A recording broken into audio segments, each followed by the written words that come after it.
Hello, everyone. Welcome back to 25 Days of Christmas Around the World. Today we have a 2-for-1 special because I have my guest with me is Nina Boden-Barre. She is born and raised in Sweden, but has been in France now forever. So she's going to share both with us. Nina, welcome. Thank you so much for doing this. And tell us a little bit about yourself. Oh, thank you, Angie. It's really nice to be here. Actually, yes, as you said, I'm living in France for ages now, for quite a long time since I left my studies.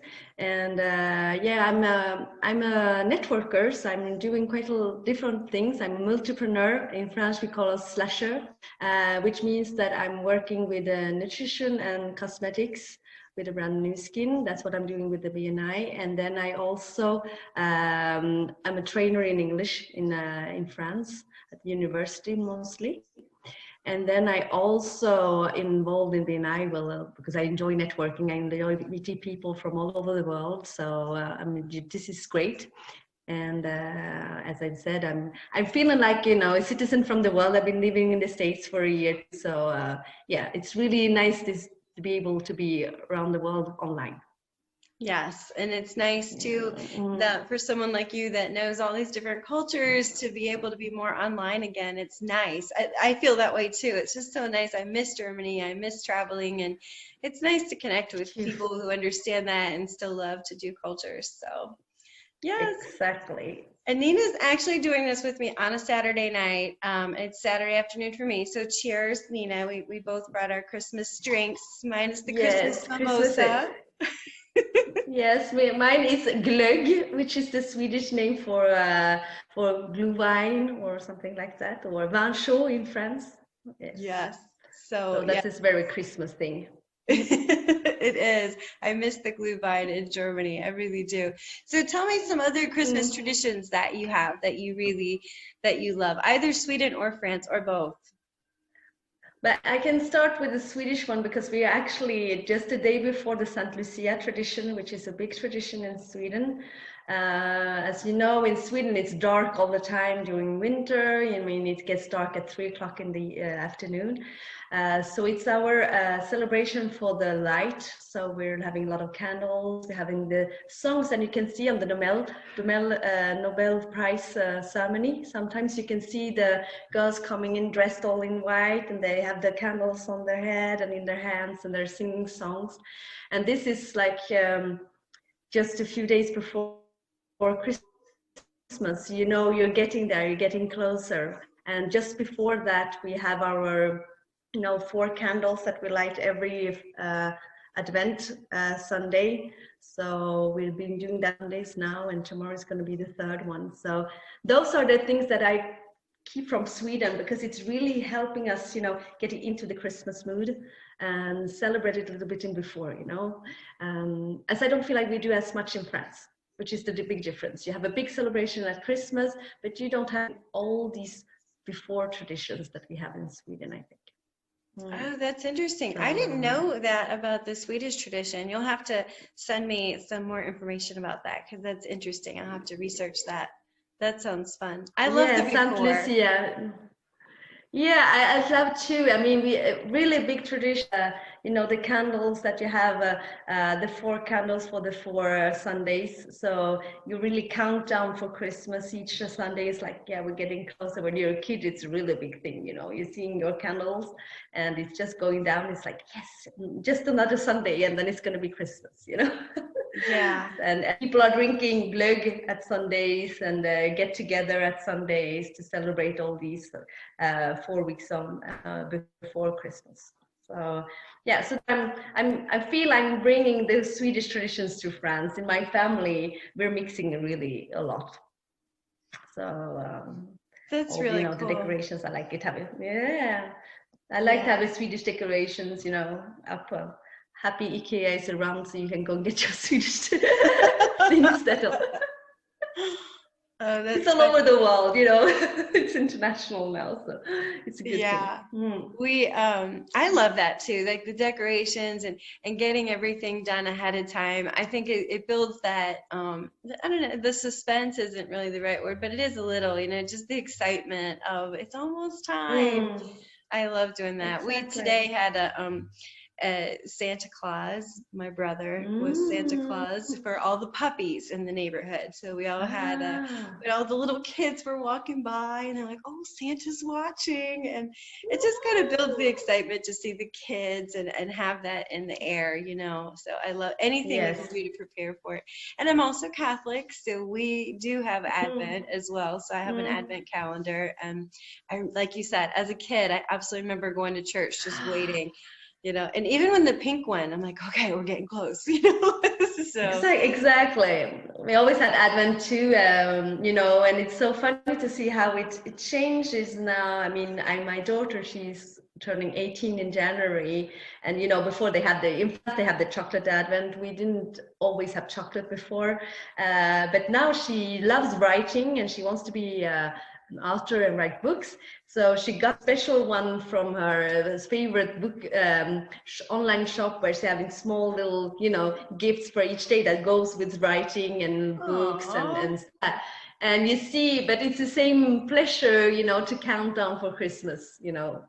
And I yes, think we keep that. It's something that is really special for everyone. Countdown to Christmas. yeah, absolutely. Um, How mm. about food? Do you guys have a special food that you like to have at Christmas? Yeah, that's very different too from Sweden and France, which is I think in Sweden, it's more, I'm going to start with Sweden because it's more casual food. You want to, it's a big table. You have the tradition, it comes from the old tradition where you had a pig when you were a farmer and so on, and you had it for Christmas, and then you did everything out of it. So you have your ham and you have all the special food from the pate and things like that. And then it's like a big table, and you start with the herrings, you start with all these little entrees that you can eat. But it's quite casual, you know, it's not that's expensive food if you want to, just a lot of different dishes. And we celebrate that on the 24th, Okay. mostly. Yeah. And in France, you have the 24th also celebration, but it's more like a really nice dinner. You will have an entree, you're gonna have your main dish, you're gonna have the dessert. Usually eat late. It's like le réveillon, which is like, you know, the Christmas Eve. You're waiting for the Santa Claus to come, but it's more like foie gras, or you will have shellfish, or you have mussels or things like that, you know, oysters. And then you will have some nice meat, or a lot of what do you say, yeah, things that you not eat every day, you know, something really special. And then you have le bûche de Noël, which is the French tradition for your cake that you have in it's like, you know, now it's more in ice cream because it's so heavy, otherwise it's just cream, you know. Yeah. So you cannot eat it. Yeah. And then you have the real Christmas dinner or food at lunch on the Christmas day. And in Sweden, it's almost over, you know, we get together, but you're eating what's left over and so on, you know. And but in France, you still have a big family dinner the 25th. You get the Christmas, in Sweden, you get the Christmas gifts usually in the 24th in the evening. And in France, it's the 25th in the morning. So it's always Okay. a bit difficult when you have a family. You don't really know what to do. Yeah, yeah, exactly. You're blending. But you're like, you're going to give it the 24th or going to give it the 25th? I've been in the restaurant business for a long time, so actually we celebrated Christmas abroad. So it was a small tradition, just bringing some gifts. So it depended if we were traveling, if we were all settled down somewhere. So we're doing it whenever it's suited us. But we still have this between 24th and 25th. You know, we didn't really know what to do. I would say we're the same. So, We've gone back and forth because in America you might do both. Some people do Christmas Eve, some do Christmas mm, Day. Depends on families. And then for, exactly. yeah, in nearly 20 years I was like you, we were traveling. We didn't live at home, so we traveled to one home or Mm, their home or the other. And I mm, love what you said too. Like you just kind of did it when you could. I think that's kind of what made Christmas really special for us too. We really appreciated just being around people because we weren't there all the exactly. time. And you Mm, couldn't always bring big presents even if you wanted to. So we really got away from presents too and put the focus yeah. really became where it should have been. And it was funny because it was a frustration in the beginning, like, oh, I can't bring presents and I can't do this and logistics, it's a nightmare. And really it turned out to be such a blessing because logistics said, we're not doing presents, we're just going to hang out and appreciate you're here. Yeah. So yeah, exactly. For us, it was really get together. It was the only vacation we had at when the school was off was at Christmas.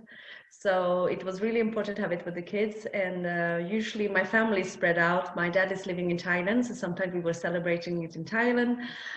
Sometimes we were back up in Sweden. Sometimes we were just traveling to get some sun, because in France you say it's sun and nice, you can be on the beach, but actually we were always working. So we went, tried to find some sun in the winter. So yeah, as you said, we celebrated that you could, and sometimes at the hotels or wherever you were, you had some Christmas and you were bringing like books. My daughter just sent me like a note and said, thanks mom, you always bought us, or you always gave us books at Christmas because we were off and we have time to read.